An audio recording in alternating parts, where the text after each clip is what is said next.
বোলপুর লোকসভা কেন্দ্রে প্রচার শুরু। আজ সতীপীঠের অন্যতম পীঠ বীরভূমে কঙ্কালীতলায় পুজো দিয়ে বোলপুর লোকসভা কেন্দ্রের প্রার্থী অসিত মাল প্রচার শুরু করে দিলেন। সকালে কঙ্কালী মায়ের কাছে আশীর্বাদ নিয়ে কঙ্কালীতলায় কর্মী সমর্থকদের নিয়ে বৈঠক করেন বোলপুর লোকসভা কেন্দ্রের প্রার্থী অসিত মাল। এই বৈঠকে উপস্থিত ছিলেন বীরভূম জেলা সভাধিপতি কাজল শেখ, নানুরের বিধায়ক বিধানচন্দ্র মাঝি, ব্লক সভাপতি মিহির রায় সহ অন্যান্য তৃণমূলের কর্মীবৃন্দ। এদিন বীরভূম জেলা সভাধিপতি কাজল শেখ তার ঝাঝালো বক্তব্যে বলেন, এই কঙ্কালী গ্রাম পঞ্চায়েত থেকে 10,000 ভোটের লিড দিতে হবে বলে গেলাম, কি করে দেবে, কিভাবে দেবে সময় এলে বলবো।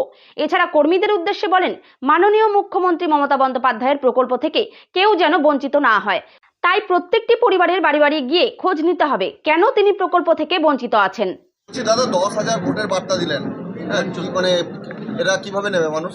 দেখুন, নানুর বিধানসভা যে টার্গেট আছে আমাদের এমপি সাহেব বলেই দিয়েছেন যে তিস্তর গ্রাম পঞ্চায়েত নির্বাচনের নিরিখে আমার যে 5টা এখানে জেলা পরিষদ মেম্বার ছিল, তার মধ্যে আমি একজন ছিলাম।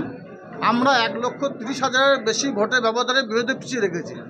সেই হিসাবে নিরিখে এই অঞ্চল 10,000 থেকে বেশি ভোটে লিড আমাকে দিয়েছিল, সেই লিডটাকে ধরে রাখতে হবে। এটাই আমার কর্মীদের, আমার যারা অঞ্চলের বুথ সভাপতি আছে, গ্রাম পঞ্চায়েত মেম্বার আছে, তাদের সকল উদ্দেশ্যে এই বার্তা আমি দিয়ে গেলাম এবং ওটাই মিলিয়ে নেবো।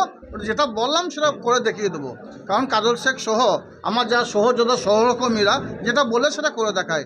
1 লক্ষের বেশি লিড হবে বলেছি, লিড দেখিয়ে দেবো। গণনা কেন্দ্রে এসে দেখবেন, মিলিয়ে নেবেন। আপনি বললেন ভোটের আগের দিন এসে বুঝিয়ে দেবো, কিছু টোটকা বা দাওয়া কিছু দিচ্ছেন? অবশ্যই থাকতেই পারে, সেটা সেদিনই বলবো। আজকে তো বলেই দিলাম, আজকে বলেছি সেদিন বলবো। ভোটের আগের দিন আসবো, এসে আমার কর্মীরা কতটা স্ট্রং হয়েছে, তারা কীভাবে ভোট করবে, রণকৌশল কী হবে, যেভাবে আমাদের অভিভাবক আমাদের বোঝাতেন সেভাবে আমরাও বোঝাবো। দাদা, সিএ নাগরিকত্ব বিল বিজেপি সরকার চালু করল, কি বলবেন এই বিলের পক্ষে? বিলের পক্ষে দেখুন, আমরা একজন স্বাধীন ভারতবর্ষের নাগরিক। কালকে হয়তো আপনিও শুনেছেন আমাদের দলনেত্রী, বঙ্গজননী, বাংলার মা, মাননীয় মুখ্যমন্ত্রী মমতা বন্দ্যোপাধ্যায় তিনি সিএ বিল নিয়ে বলেছেন। আমরা নাগরিকত্ব তো আগেই পেয়ে বসে আছি, কারণ আমাদের ভোটাধিকার প্রোগ্রামের মাধ্যমে তিস্তর গ্রাম পঞ্চায়েত নির্বাচন হয়েছে, বিধানসভা নির্বাচন হয়েছে, লোকসভা নির্বাচন হয়েছে। সর্বতই আবার কিসের নাগরিকত্ব, এটা তো আমাদের কারো বোধগম্য হচ্ছে না। যারা বুঝছে তারা করছে।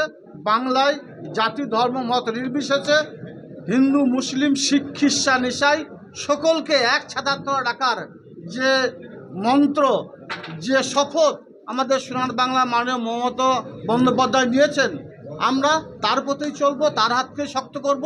এবং ভারতবর্ষে কোথা কী হচ্ছে আমার দেখার দরকার নেই। বাংলার বুকে মমতা বন্দ্যোপাধ্যায় ছিল, আছে, থাকবে।